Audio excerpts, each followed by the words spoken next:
కేంద్రంలో ప్రభుత్వం సంవత్సరం తిరిగేలోపే పతనం కావచ్చంటున్నారు ప్రతిపక్ష నేత రాహుల్ గాంధీ.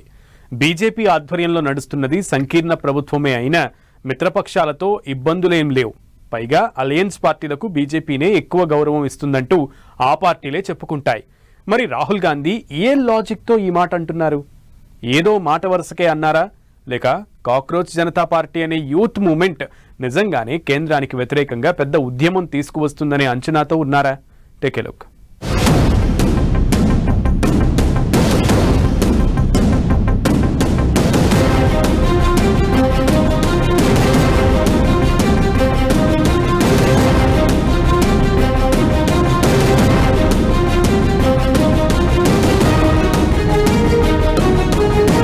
మోదీ సర్కారు ఏడాదిలోపే పడిపోతుందంటున్న రాహుల్ లాజిక్ ఏంటి? మధ్యంతరం వస్తుందనే ఆయన డైలాగుకి అర్థమా? లేక జనం తిరుగుబాటు చేస్తారంటారా? ఏ కోణంలో ప్రతిపక్ష నేత ఇంత పెద్ద కామెంట్ చేశారు? ధరలు పెరగడం నిజమే, జనం గగ్గోలు పెడుతున్నది నిజమే. కానీ ప్రభుత్వం పడిపోయేంతగా ఏం జరగలేదే. బీజేపీ చెబుతున్నట్లు ఏదైనా కుట్ర జరిగే అవకాశం ఎంత?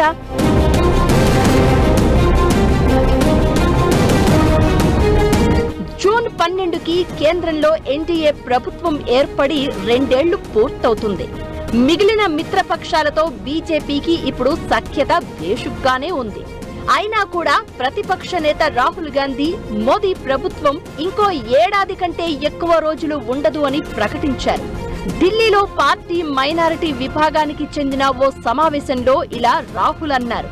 అంతేకాదు, మైనారిటీ వర్గాలనే పేరు బదులుగా ఇకపై ముస్లింల సమస్యలపైనే ప్రస్తావించాలని కోరారు.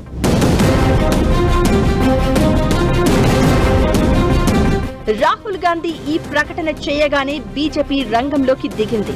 ప్రభుత్వం పడగొట్టేందుకు కుట్ర చేస్తున్నారంటూ ఆరోపించింది. కేంద్ర మంత్రులు పీయూష్ గోయల్ సహా ఇతర నేతలంతా ప్రభుత్వంపై రాహుల్ ఆధ్వర్యంలో కుట్ర జరుగుతుందని ఆరోపించారు. డైరెక్ట్ ఫైట్ లో ఓడించలేమని అర్థమైంది కాబట్టే విదేశీ శక్తుల సహాయం కూడా తీసుకుంటున్నారంటూ పీయూష్ గోయల్ తన ఎక్స్ అకౌంట్ లో ట్వీట్ చేశారు. టూల్ కిట్ గ్యాంగ్ చేసే పనులు ఇలానే ఉంటాయని ఈ క్రమంలో రాహుల్ గాంధీపై సెటైర్లు వేసింది.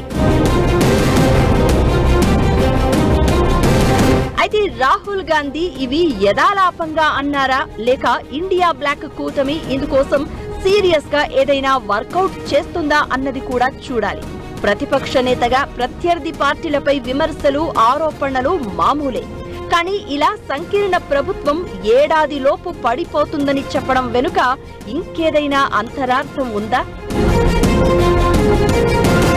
గత కొద్ది రోజులుగా గల్ఫ్ వార్ సంక్షోభంతో ఇంధన ధరలను పెంచుతోంది కేంద్రం. దీనిపై ఎవరూ సానుకూలంగా ఉండరు. కానీ రోడ్లపైకి వచ్చి ప్రభుత్వాలను కూల్చే స్థాయిలో ఆందోళనలైతే లేవు.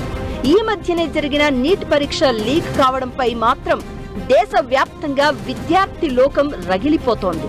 ఇదే పాయింట్ ని రాహుల్ గాంధీ పట్టుకున్నారు. ఓవైపు దేశంలో యువత రోడ్డెక్కుతూ ఉంటే మోదీ ఇటలీ వెళ్లి రీల్స్ చేసుకుంటున్నారు అంటూ తీవ్ర స్థాయిలో ధ్వజమెత్తారు.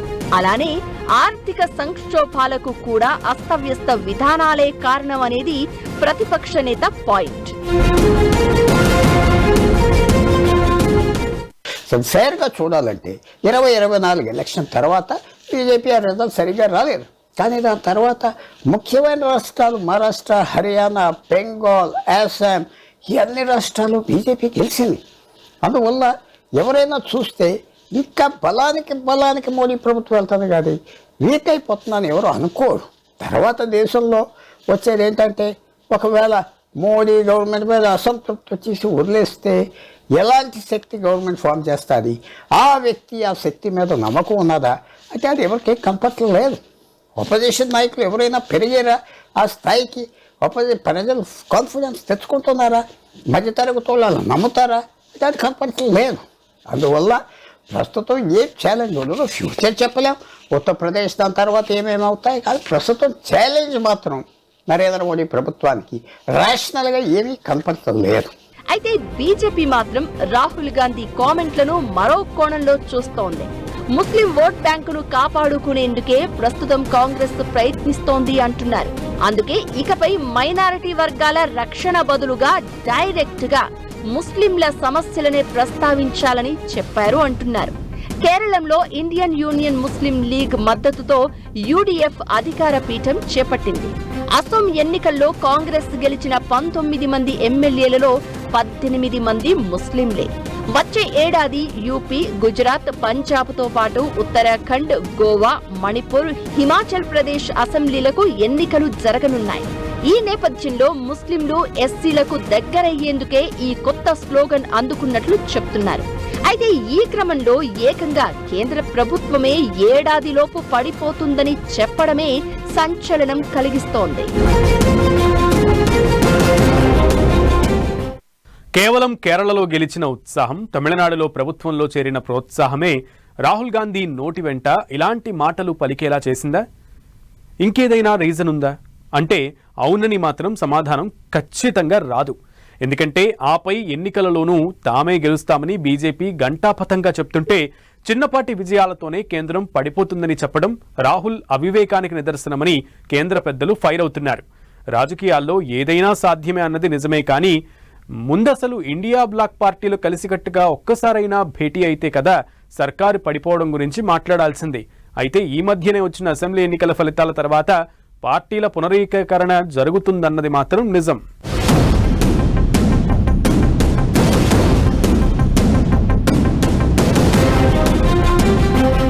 ఇండియా బ్లాక్ ఎన్డీఏని కూల్చగలదా? జూన్లో ఇండియా బ్లాక్ సమావేశం స్వయంగా ప్రకటించిన దీదీ. పశ్చిమ బెంగాల్ ఎన్నికల ఫలితాల తర్వాత మారిన స్వరం. బ్లాక్ మనుగడపై ఇక డౌట్స్ అనవసరమా? ఎన్డీఏలోనే కాదు, ఇండియా బ్లాక్ లోకి కొత్త పార్టీలు. ఇండియా బ్లాక్ లోకి టీవీకే.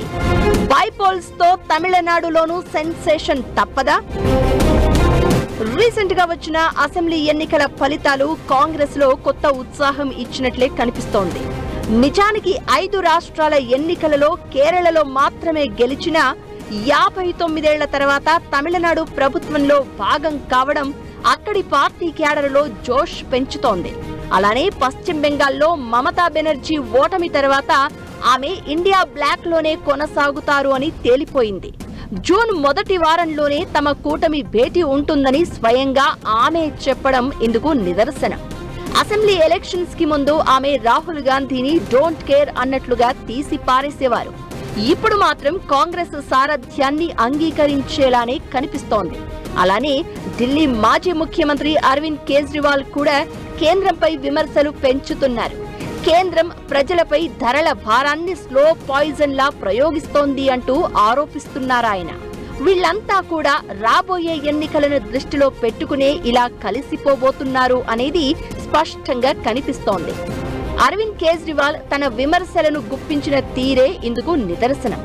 ధరల పెరుగుదలలే కాకుండా దేశంలోని పలు ప్రాంతాల్లో ఇంధన కొరత ఏర్పడిందని కేజ్రీవాల్ ఆరోపించారు. గుజరాత్ లో డీజిల్ కోసం పెట్రోల్ పంపుల వద్ద ట్రాక్టర్ల సుదీర్ఘ క్యూలు ఉన్నాయని, ఉత్తరప్రదేశ్ లోని గోరఖ్పూర్, మహారాష్ట్రలోని ఆకోలా, బుల్దానా వంటి ప్రాంతాలలో కూడా ఇంధనం, గ్యాస్ కోసం ప్రజలు ఇబ్బందులు పడుతున్నారని ఈ మేరకు కొన్ని వీడియో క్లిప్లను కేజ్రీవాల్ రిలీజ్ చేశారు. ఈ రాష్ట్రాల్లోనే ఎన్నికలు రానుండడం గమనించాలి.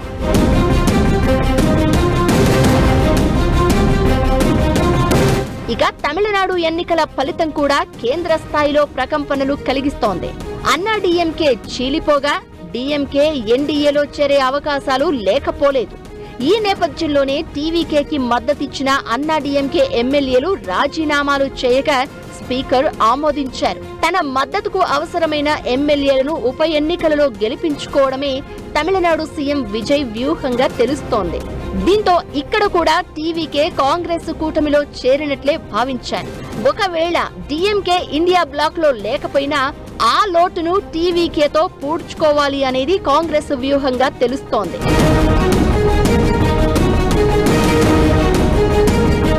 ఈ పరిణామాలన్నీ కాంగ్రెస్ అగ్రనేతలో కాస్త ఉత్సాహం నింపేదే అయినా ఏడాదిలోపు మోదీ సర్కారు పడిపోవాలంటే ఎన్డీఏ పార్టీలో 2 పెద్ద పార్టీలు మద్దతు ఉపసంహరించుకోవాలి. కానీ అది జరగడానికి సమీప భవిష్యత్తులో అవకాశాలు కనిపించడం లేదు. ఇదే తరుణంలో కాక్రోచ్ జనతా పార్టీ అనే ఓ సోషల్ మీడియా మూవ్మెంట్ పై సందేహాలు నెలకొన్నాయి. దీని వెనక ఎవరో ఉండి నడిపిస్తున్నారు అనేది చాలా మంది సందేహం. ఇతర దేశాల్లో అంటే స్థానిక ప్రభుత్వాలపై విపరీతమైన ఆగ్రహం, అరాచకం ఉన్నాయి కాబట్టి అక్కడి యువత జెన్జీ పేరుతో రోడ్డెక్కి నానా హంగామా చేసింది. బంగ్లాదేశ్, నేపాలీలు ఇందుకు ఉదాహరణ.